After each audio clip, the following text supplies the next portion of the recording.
Update एक महत्वपूर्ण दिन। विभाजन विभीषिका स्मरण दिवस भारत 14 अगस्त। लेकिन इससे पहले कि देश अपनी स्वतंत्रता का एक खुशी का जश्न मनाए, 14 अगस्त को विभाजन विभीषिका स्मृति दिवस मनाया जाता है। इस दिन की घोषणा प्रधानमंत्री ने 2021 में उन सभी को याद करने के लिए की थी जिन्होंने राष्ट्र के विभाजन के कारण अपनी जान गंवा दी और अपने मूल से उखाड़ फेंके।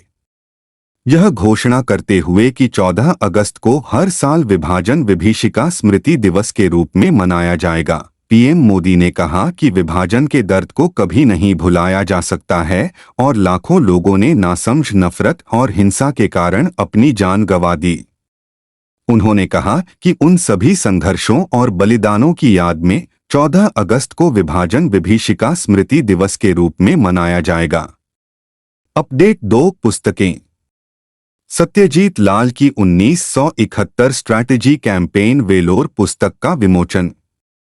पूर्व सेना प्रमुख जनरल वीएन शर्मा, सेवानिवृत्त, ने 22 वर्षीय लेखक सत्यजीत लाल वैश्विक मामलों, युद्ध अध्ययन और सैन्य इतिहास में एक नई आवाज जिन्होंने दिल्ली विश्वविद्यालय से पढ़ाई की नई किताब 1971 स्ट्रैटेजी कैंपेन वेलोर का लोकार्पण करते हुए कहा कि 1971 में भारत पाकिस्तान युद्ध से एक महान सबक यह मिला है कि युद्ध केवल एक सैन्य मामला नहीं है बल्कि सभी का मामला है जिसमें राजनीति और कूटनीति शामिल हैं।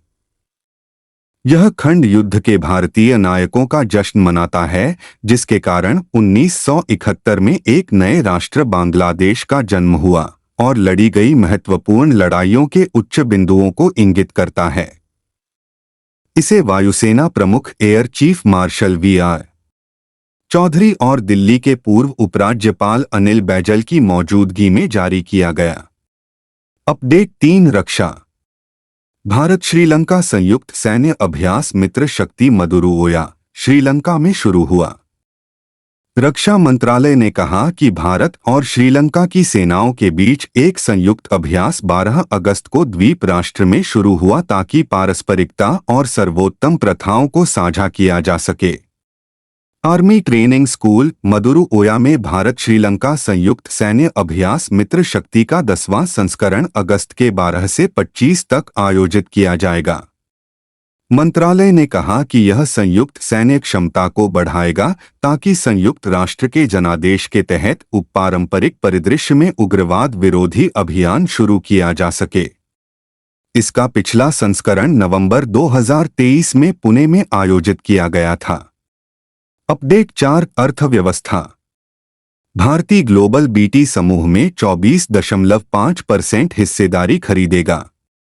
सुनील मित्तल की वैश्विक महत्वाकांक्षाओं को तब और बल मिला जब भारतीय एंटरप्राइजेज की अंतर्राष्ट्रीय निवेश इकाई भारतीय ग्लोबल यूरोप की सबसे पुरानी दूरसंचार company British telecom BT group PLC की 24.5% हिस्सेदारी अल्टिस यूके से खरीदने जा रही है।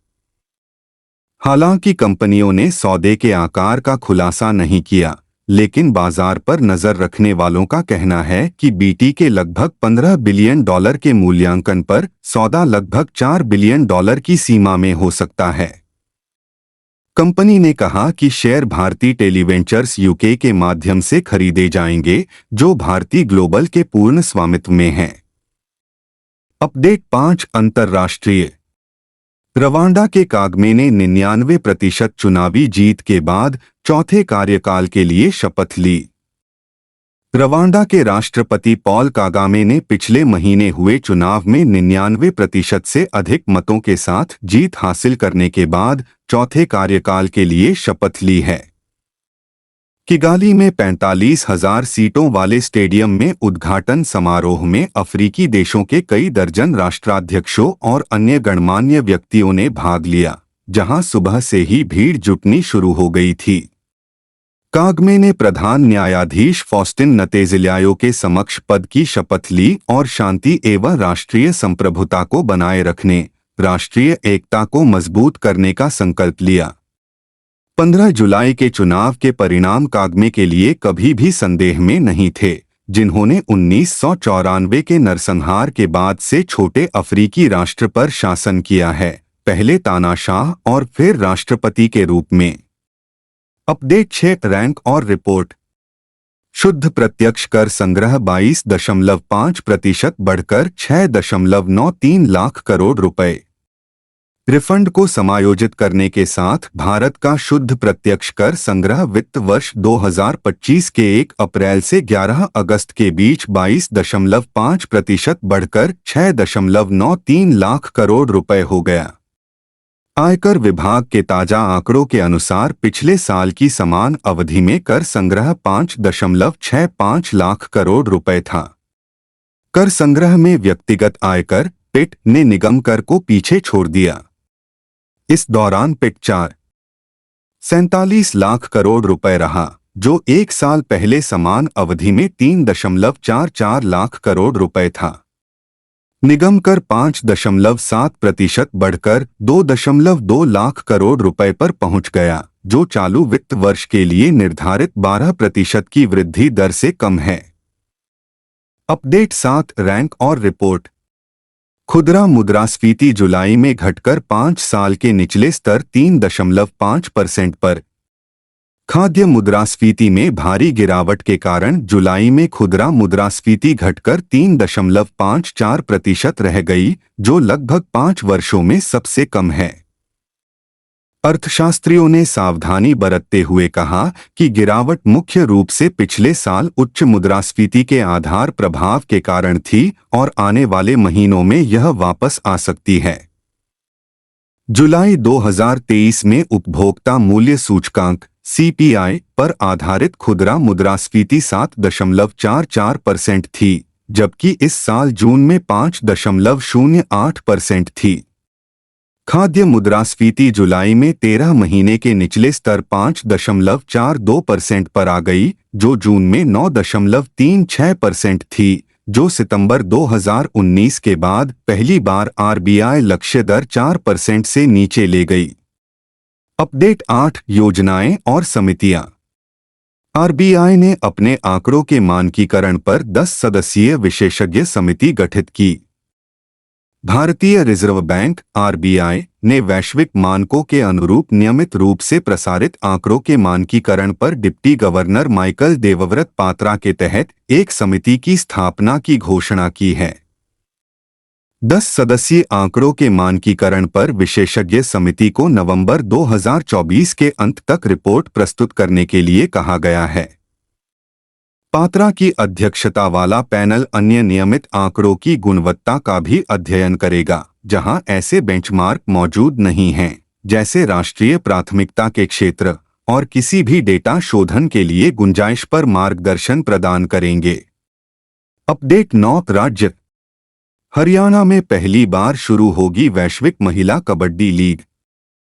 हरियाणा में अगले महीने पहली वैश्विक महिला कबड्डी लीग शुरू होगी। आधिकारिक तौर पर वैश्विक महिला कबड्डी लीग GPKL नामित इस अभूतपूर्व टूर्नामेंट में 15 से अधिक देशों की महिला एथलीट शामिल होंगी। यह आयोजन कबड्डी को अंतर्राष्ट्रीय स्तर पर बढ़ावा देने, ओलंपिक खेलों में खेल को शामिल करने के प्रयासों का समर्थन करने और 2036 ओलंपिक की मेजबानी के लिए भारत की दावेदारी को मजबूत करने में महत्वपूर्ण प्रगति का प्रतिनिधित्व करता है। विश्व कबड्डी के साथ साझेदारी में हॉलिस्टिक इंटरनेशनल प्रवासी स्पोर्ट्स एसोसिएशन (हिप्सा) द्वारा आयोजित लीग का शुभारंभ हरियाणा में होगा। अपडेट 10 शिखर सम्मेलन और सम्मेलन। एनवीडिया भारत में प्रमुख AI शिखर सम्मेलन की मेजबानी करेगा। CEO जेनसेन हुआंग भाग लेंगे। एनवीडिया का प्रमुख AI सम्मेलन एनवीडिया AI समिट भारत में 23 से 25 अक्टूबर तक मुंबई के जियो कन्वेंशन सेंटर में आयोजित किया जाएगा। यह भारत को संयुक्त राज्य अमेरिका और जापान के साथ इस कार्यक्रम की मेजबानी करने के लिए विश्व स्तर पर केवल 3 देशों में से एक बना देगा। शिखर सम्मेलन में एनवीडिया के CEO जेनसेन हुआंग भी अन्य प्रमुख उद्योग के नेताओं के साथ भाग लेंगे। जो लोग इस कार्यक्रम में भाग लेते हैं, वे इंटरैक्टिव कार्यशालाओं, पैनल चर्चा, एआई समाधानों और उपकरणों के प्रदर्शन और जेनसेन हुआंग के साथ वार्ता की उम्मीद कर सकते हैं।